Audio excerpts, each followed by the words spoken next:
참 예수님, 한 주일 동안 잘 지내셨나요? 네, 저는 수목금 복사단 아가들을 데리고 용평 리조트로 복사단 스키 캠프를 갔다 왔는데요.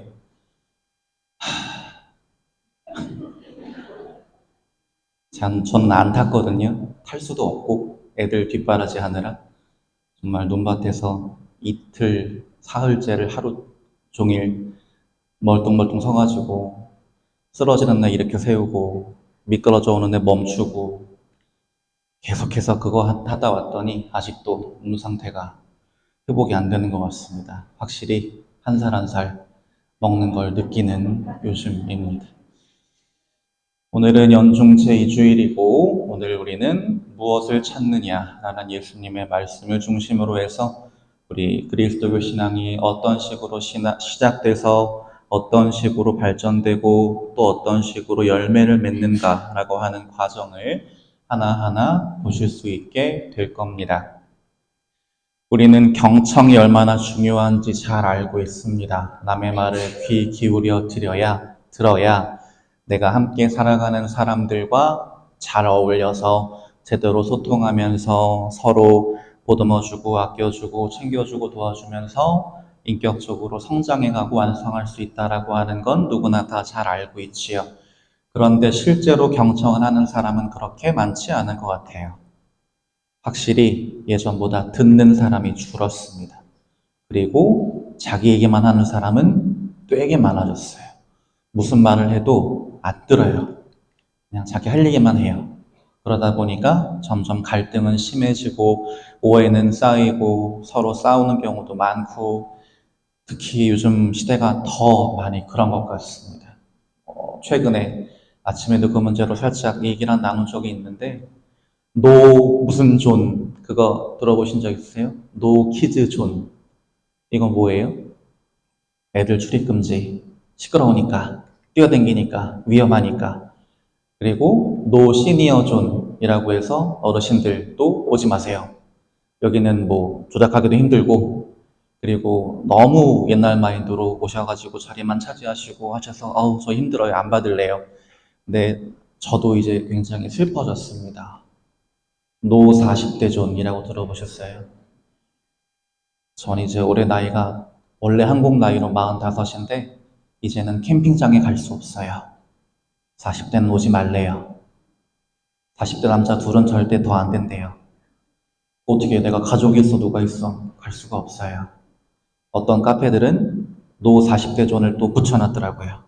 와봤자 시끄럽다 이거예요. 점점 저도 이 갈등이 얼마나 큰지를 느끼고 자기가 하고 싶은 얘기만 하는 상황에서 얼마나 상처가 큰지를 느끼게 됩니다. 그런데 이런 우리에게 오늘 제일 독서에 나오는 사무엘은 굉장히 모범적인 경청의 모습으로 우리가 어떻게 깨어있는 자세로 다른 사람의 이야기를 하느님의 말씀을 귀 기울여 들어야 하는가를 몸소 보여주고 있습니다.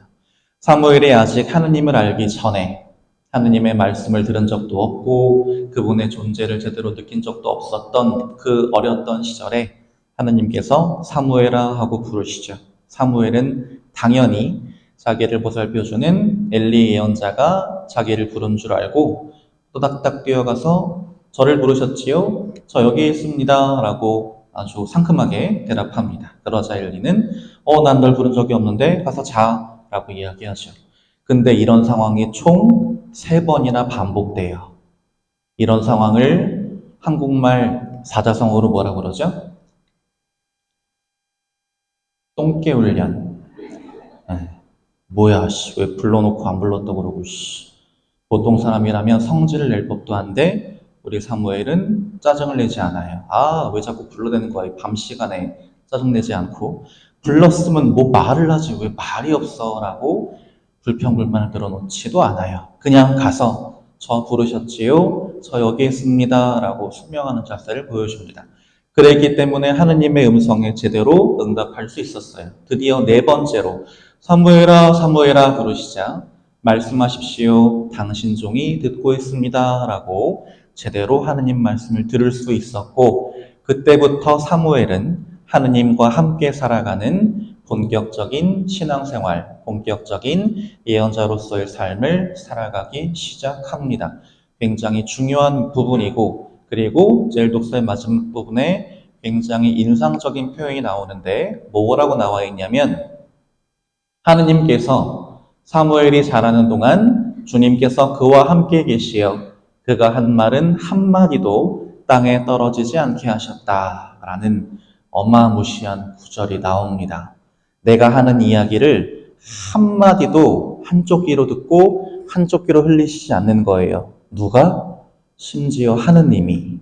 저 한국말 구절이 약간 의미를 충분히 전달하지 못해서 가장 그리스어 원문에 근접한 영어 번역으로 보여드리면 빨간 줄 사무엘 grew up and the Lord was with him, not permitting any word of his to be without effect.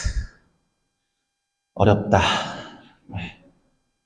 그가 내뱉은 말, 그가 그 입에서 나온 말은 그 무엇이든 without effect, 아무런 효과 없이, 아무런 의미 없이 사라지는 것을 허락하지 않으셨다라는 뜻입니다. 하느님이 그 이야기를 다 귀 기울여 들어주시고 마음에 담아주시고 당신 뜻에 따라 실현해 주셨다는 뜻이에요. 우리 신앙생활의 아주 궁극적인 목적이자 희망이 바로 여기에 있습니다.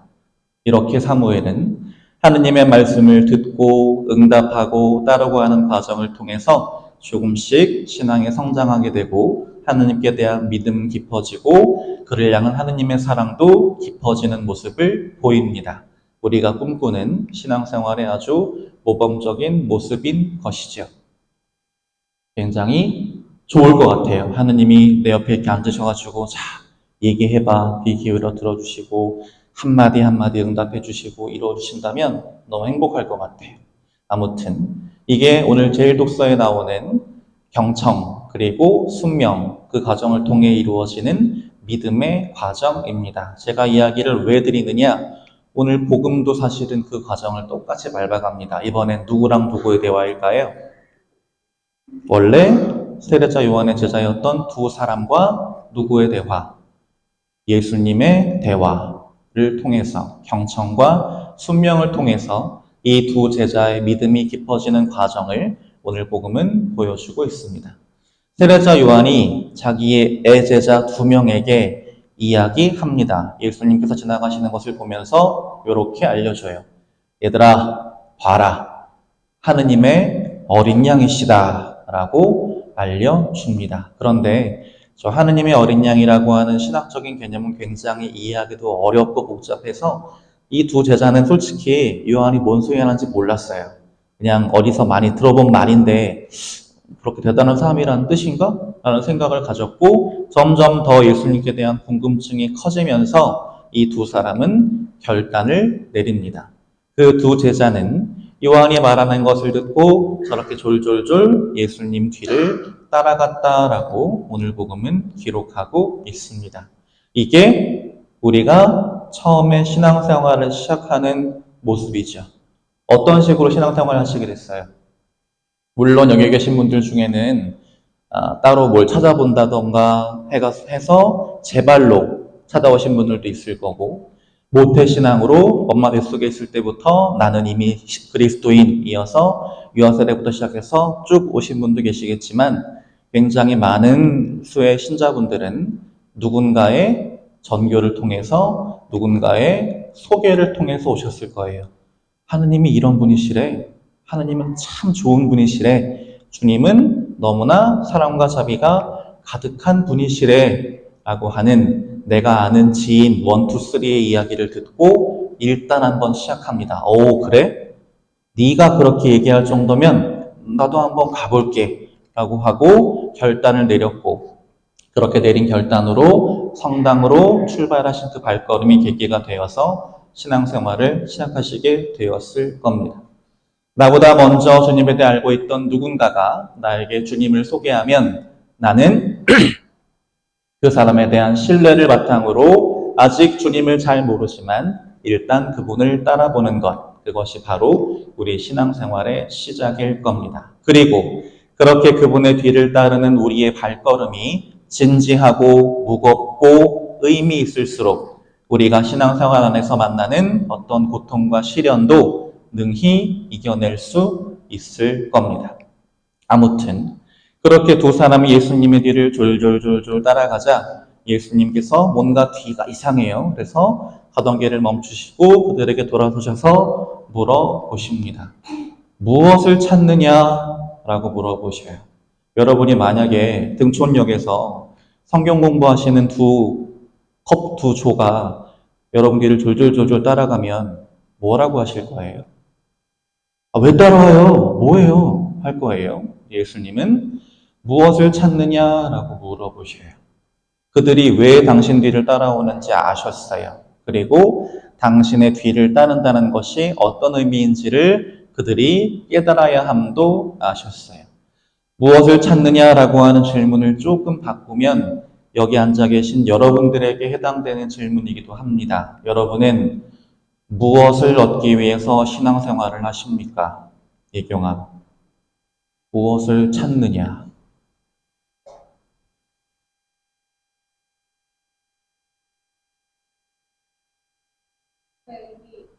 삶의 의미 찾았어? 쉽지 않지. 그러니까 쉽지 않아요.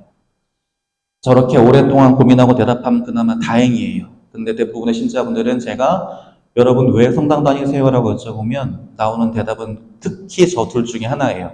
마음의 평화를 얻으려고요. 아니면 구원받으려고요. 라고 대답하시는 분들이 많습니다. 그 대답이 진짜 내 마음에서 우러나서 나오는 대답이면 모르겠는데 딱히 다른 대답할 게 없고 오래 생각하면 머리 아프니 그냥 넘어가자 라는 식으로 대답하실 때가 많다는 거죠. 그런데 무엇을 찾느냐라고 하는 예수님의 질문에 우리가 나라고 하는 존재를 걸고 진지하게 대답하지 못한다면 우리는 신앙생활을 제대로 하고 있다고 할 수 없을 겁니다.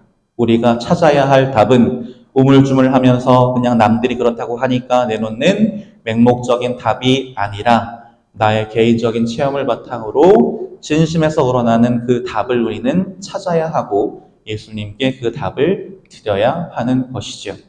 예수님은 당신을 따르던 그 두 제자에게 그리고 우리에게도 묻고 계십니다.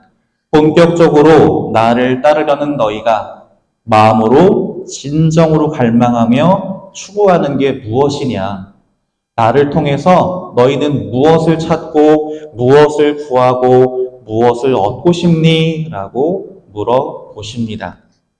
내가 지금 온 마음으로 갈망하는 게 무엇인지, 그리고 내가 갈망하는 그것이 내가 진짜 구원받는데 꼭 필요한 게 맞는지, 진정으로 가치 있는 게 맞는지, 혹시나 나는 세상 사람들이 그러는 것처럼 세월의 흐름 속에 아주 허무하게 사라져 버릴 것들을 쫓고 있지는 않는지, 그러느라 진짜 중요한 이 구원의 골든타임을 엉뚱하게 허비하고 있지는 않은지 나 스스로를 돌아보라는 뜻입니다. 신앙생활을 하는 의미와 이유와 목적과 기쁨을 직접 성찰해보고 찾도록 우리를 예수님께서 이끌어주고 계시는 것이죠.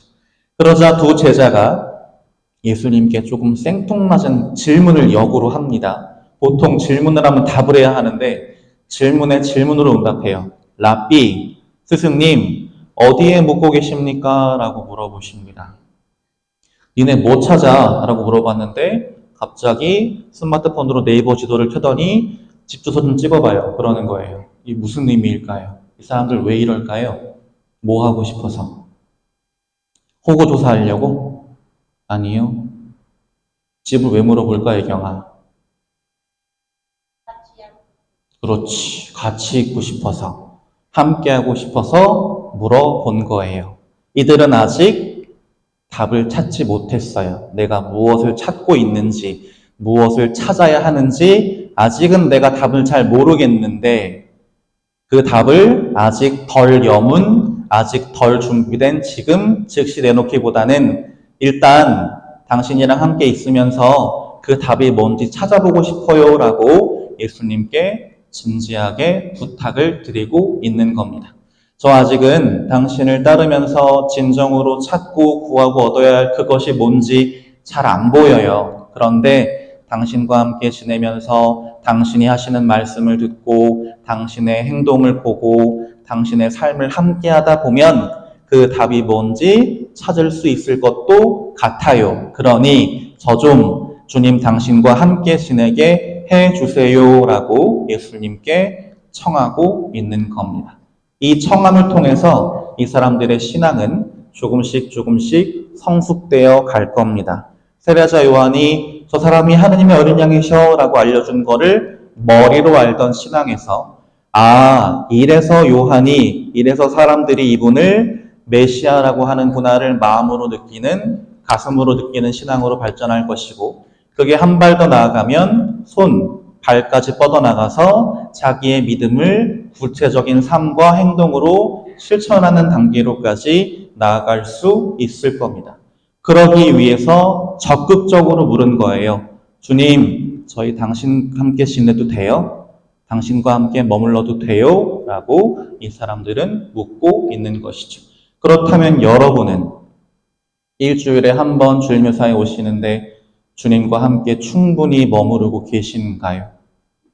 주님이 어떻게 살고 계시는지, 나를 어떻게 이끄시는지, 주님의 말씀과 뜻과 의도와 그런 것들을 충분히 헤아리고 따르고 계신가요? 아니면 일주일에 한 번 이사 나왔으니 됐다 하고 기쁜 마음으로 그냥 집으로 가시나요?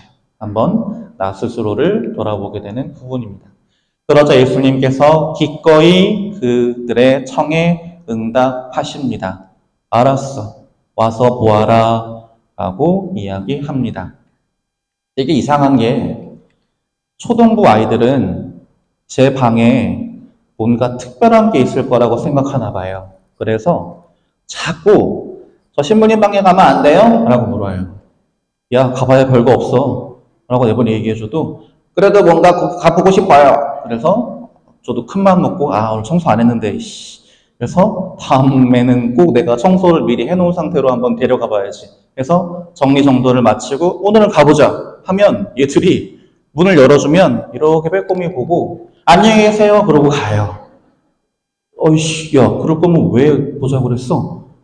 신기해요. 아무튼 제가 드린 말씀의 핵심은 어디에 있냐면 저 당신과 함께 있고 싶습니다 라고 하는 청에 와서 할 수 있으려면 내가 준비되어 있어야 한다는 뜻입니다. 내 삶과 내 마음과 내 정신이 정돈되어 있어야 하고요.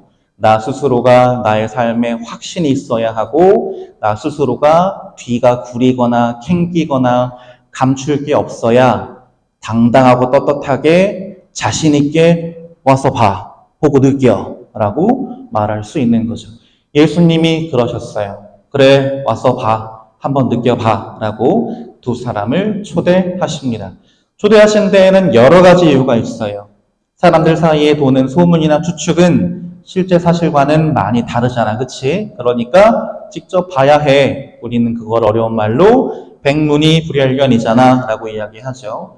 사람들한테 들리는 소문에 들리지 말고 너희들이 직접 와서 나를 보고 듣고 느끼면서 내가 어떤 사람인지를 한번 잘 보렴 하고 초대하시는 것이기도 하고, 두 번째는 세상 한가운데에서 세상 사람들과 함께 있다가는 아무래도 두려움, 욕심, 집착, 걱정 여러 가지 것들로 인해서 예수님께 온전히 집중하기 어려우니 마치 우리가 따로 시간을 내서 조용한 곳에 가서 피정하는 것처럼 얘들아 잠깐 세상을 떠나서 나한테 좀 와. 그리고 나랑 같이 한번 좀 머물러 볼래? 라고 제자들을 초대하시는 것이기도 합니다. 그래서 예수님께서는 와서 보아라. 와서 나와 함께 머무르고 호흡하고 살아보자 라고 제자들을 초대하시는 겁니다.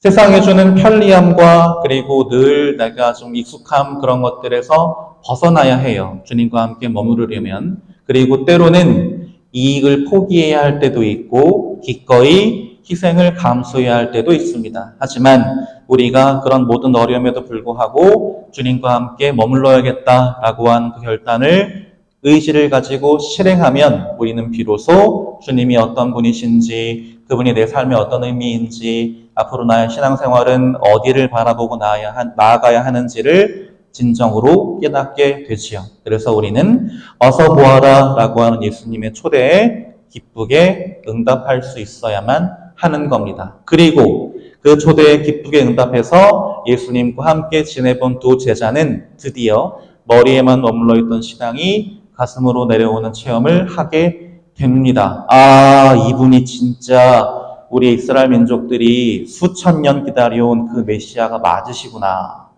라는 걸 온 마음으로 아주 깊게 느꼈어요. 그런 사람들은 보통 어떤 일을 하게 되느냐? 이런 일을 하게 됩니다. 전교. 왜 요즘 이제 젊은 친구들은 잘 안 그런다고 그러는데 어린 아가들은 왜 그래도 우리 때는 길을 가다가 우연히 들어갔던 식당이 막 기가 막히게 맛있고 이야 이런 집이 있다고 하는 데가 생기면 보통은 아 여기는 다른 사람들이 알면 복잡하고 잘 못 가니까 아무한테도 얘기 안 하고 나만 알아야지 하시나요? 아니면 나중에 내가 사랑하는 가족이랑 친구랑 꼭 데려가서 알려줘야지 하시나요? 선이는 어느 쪽이야? 후자야? 다행이야. 아까 죄락금에서 애들한테 물어보니까 그걸 왜 알려줘요? 라고 그러더라고요. 아, 너무 마음이 아팠어요. 아무튼 중요한 건 좋은 게 있으면 알려주고 싶고 데려가고 싶고 소개하고 싶은 게 인간의 마음이에요. 근데 세상의 것들에 대한 게 그 정도인데 내가 진정으로 찾은 삶의 의미, 구원, 거기서 얻은 깨달음과 기쁨 그런 건 당연히 자기가 가장 사랑하고 아끼는 누군가와 나누고 싶겠죠. 그래서 안드레아는 자기 형 시몬에게 쪼르르 달려가서 가슴에 벅찬 목소리로 저렇게 선포합니다. 형, 나 드디어 메시아를 만난 것 같아. 그러자 베드로는 그래? 하면서 안드레아를 따라 나섰죠.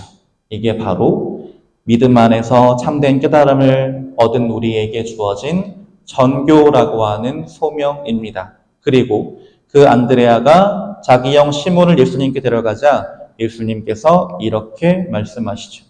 너는 요한의 아들 시몬이구나. 앞으로 너는 반석이라는 뜻의 케파라고 불릴 것이다. 라고 시몬에게 새 이름을 주십니다. 어디서 많이 봤던 장면 아니신가요? 여기 계신 분들도 아마 하나씩은 신앙생활을 본격적으로 시작하시면서 새 이름을 받으셨을 텐데, 그죠? 누군가의 손에 이끌려서 성당에 나오고 교리를 통해서 하느님을 알아가고 드디어 그 하느님을 알아가는 교리가 세례성사를 통해 결실을 맺으면서 우리는 주님으로부터 새 이름을 받게 됩니다. 왜 예수님은 시몬에게 케파란 이름을 주셨을까요? 왜? 반석과는 너무 다른데요. 겁 많고 걱정 많고 속 좁고 우유부단하고 무시당하는 거 싫어하고 막 속으로 막 끙하고 있는 친구인데요. 왜 저 사람에게 반석이라는 이름을 붙여주셨을까요? 이제는 나의 뒤를 따라 나와 함께 살아가는 사람이니 앞으로 나는 네가 이런 사람이 되었으면 좋겠어 라고 하는 지향으로 자 너에게 이런 뜻을 가진 새 이름을 줄 테니 이 이름값 하면서 이 이름을 실현하고 살아 라고 새 이름을 주신 겁니다. 우리의 신앙이 결실을 맺는 순간이지요. 그렇다면 우리 목사운동 신자 여러분들은 그런 삶을 살고 계십니까? 내가 수호 성인으로 내세운 내 세례명이 그 성인이 어떤 삶을 사셨는지, 어떤 가치를 가지고 계셨는지, 나는 그분의 어떤 삶을 어떻게 따라야 할지 진지하게 고민하면서 열심히 따라가고 계신가요? 아니면 누구지? 하는 수준에 아직도 머무르고 계신가요? 우리의 믿음이 그래서는 안 될 겁니다. 내가 주님으로부터 받은 이름값을 하기 위해 노력해야만 우리는 비로소 그 이름이 뜻하는 바를 삶 속에서 실현하게 되기 때문입니다. 마지막으로 오늘 정리하면서 다시 한번 예수님의 질문을 여러분들에게 드리겠습니다. 무엇을 찾느냐? 이번 한 주 동안 이 질문에 대한 답을 한번 스스로 찾아보시면 좋겠어요. 제가 찾은 답은 이거예요. 저는 무엇이 아니라 주님을 찾는데요. 였습니다. 여러분은 과연 신앙 안에서 주님에 대한 믿음 안에서 무엇을 찾고 원하고 구하고 계시는지를 한번 이번 한 주일이라고 하는 시간 동안 진지하게 고민하고 기도해 보시면 좋겠습니다.